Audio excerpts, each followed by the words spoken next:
Good evening from London. It's early evening here in London and it's very bright and sunny, quite a nice autumn day.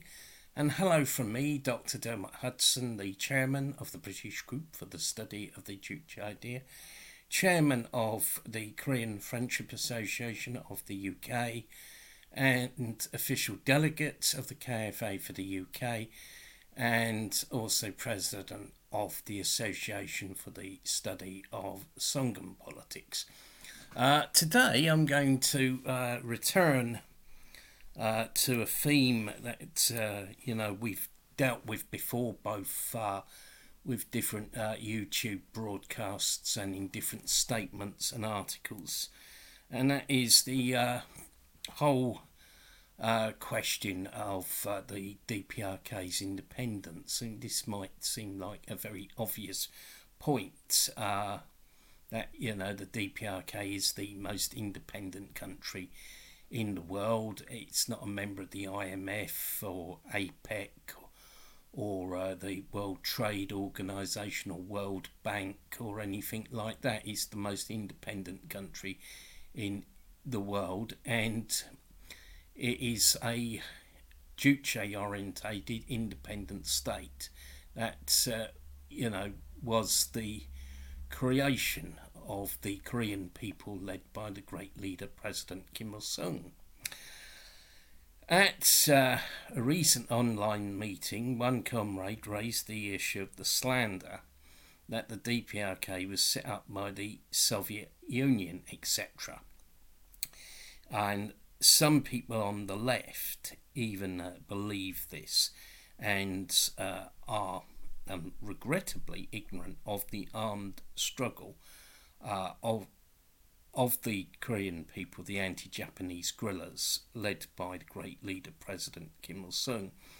And a sort of variation on a theme which we won't go into in this video is that Juche is just Marxism, Leninism applied to Korea, etc., which is, I think, a way of diminishing both the Juche idea and the contributions of the DPRK People's Korea or Juche Korea. And when we were discussing the 73rd anniversary of the foundation of the DPRK at an online meeting, as our comrade pointed this out. And in fact, in the weeks leading up to that anniversary, a particular pattern of anti-DPRK propaganda had appeared. The resurrection of the very old and dated idea that Korea was liberated by the USSR and that the DPRK was set up by the Soviet Union and various other slanders. Basically, old South Korean puppet propaganda from the distant past has been dug up and brought back to life, or if you like, reheated, like a microwave meal. The British Brainwashing Corporation, the BBC, of course, took the lead in this, and some newspapers followed suit. Some reactionaries, tried to have it both ways. They claimed that the DPRK was created by the USSR, but at the same time, it is a nationalist state, or even an ethno-nationalist state, whatever that is when it is at home. And, they can't have it both ways. As people used to say, you can't have your cake and eat it. Similarly, common sense should tell you that if the DPRK really had been set up by the USSR, it would have disappeared when the USSR collapsed in 1991, just like former East Germany, Czechoslovakia, Mongolia, Bulgaria, and so on. We would point out that, firstly, the USSR only entered the war against Japan on the 9th of August 1945, 1 week before the liberation of Korea. The Korean People's Revolutionary Army, led by the great leader Comrade Kim Il-sung, had been founded in April 1932 and had fought the Japanese since then.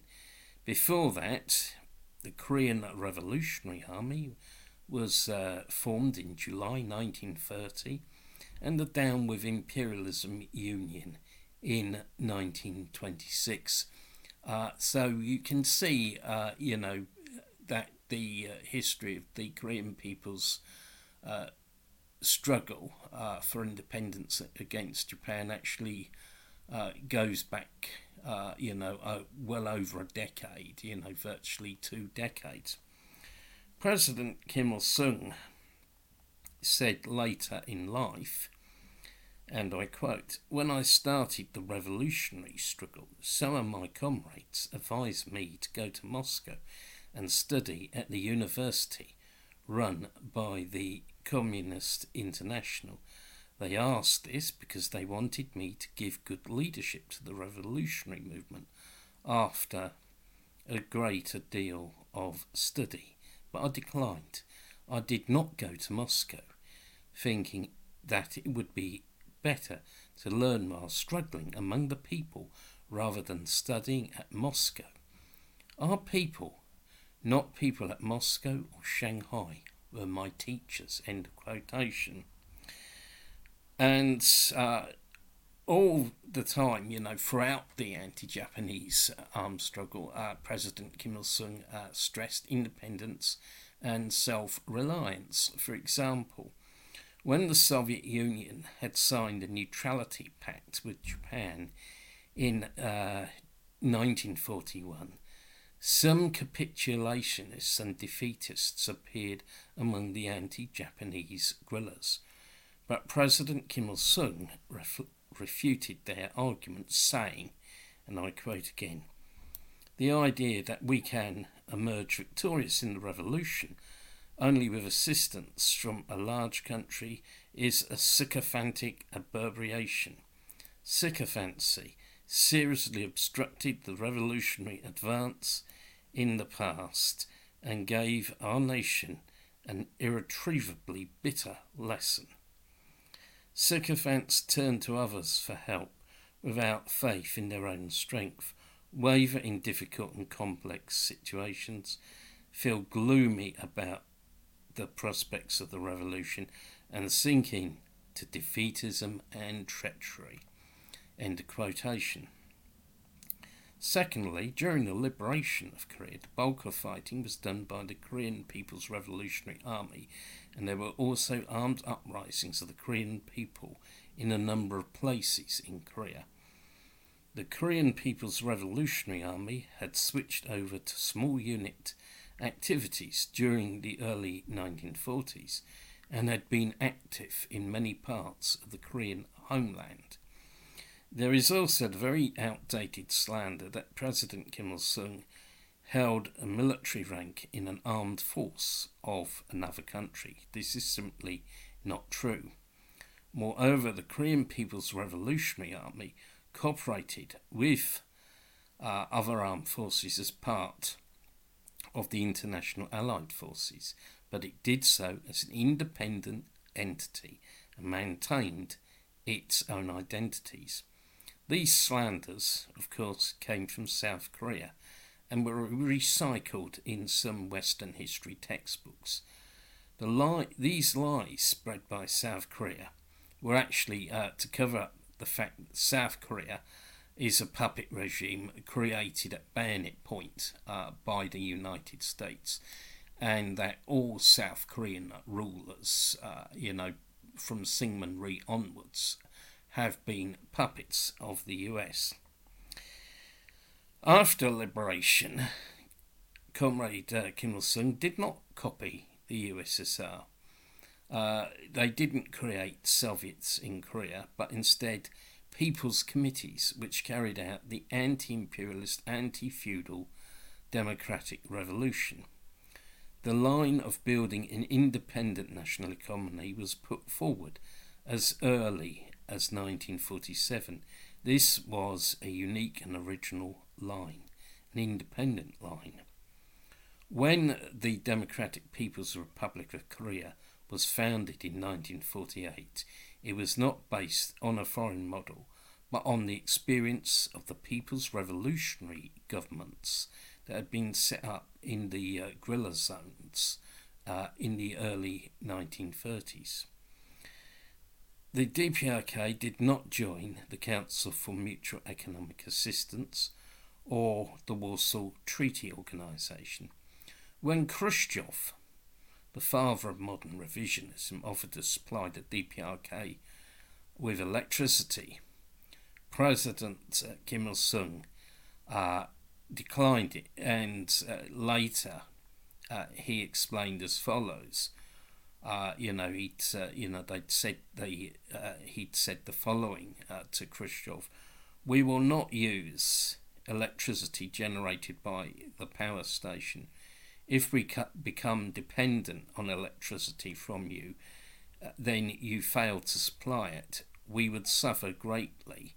If we have funds for transmission cables from power stations to our country, it would be more effective for us to use these funds to build another hydroelectric power station in our country. It has become more clear today that our decision to build socialism by our own efforts on the principle of self-reliance and not enter the CMEA was quite correct." And indeed, I think there is a lesson for Britain in that. At the moment we're suffering from an energy crisis. With gas prices are going to rise, and this is because we import energy from other countries instead of using our own resources to produce energy. We've got plentiful resources to produce energy in our country. But basically, to conclude, the DPRK was not set up by another country. It is a totally independent entity. It is People's Korea. It is Korea of Juche, not a copy of a foreign model. I say thank you for listening to this video.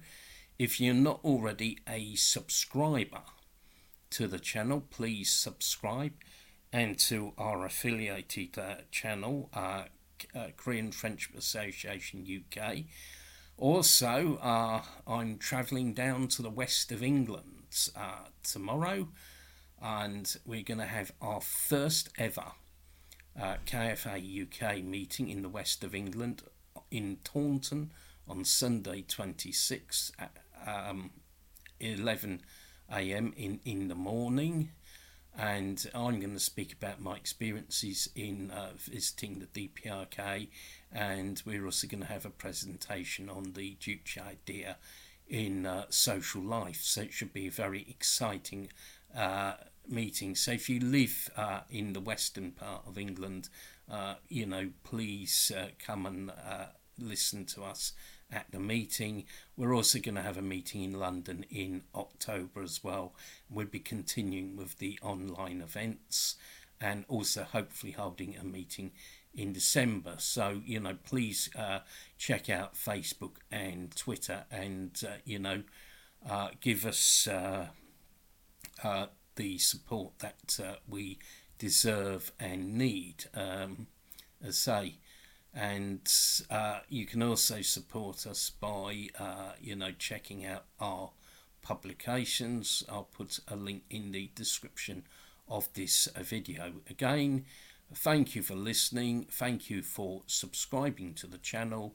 Have a great day and stay safe. Goodbye.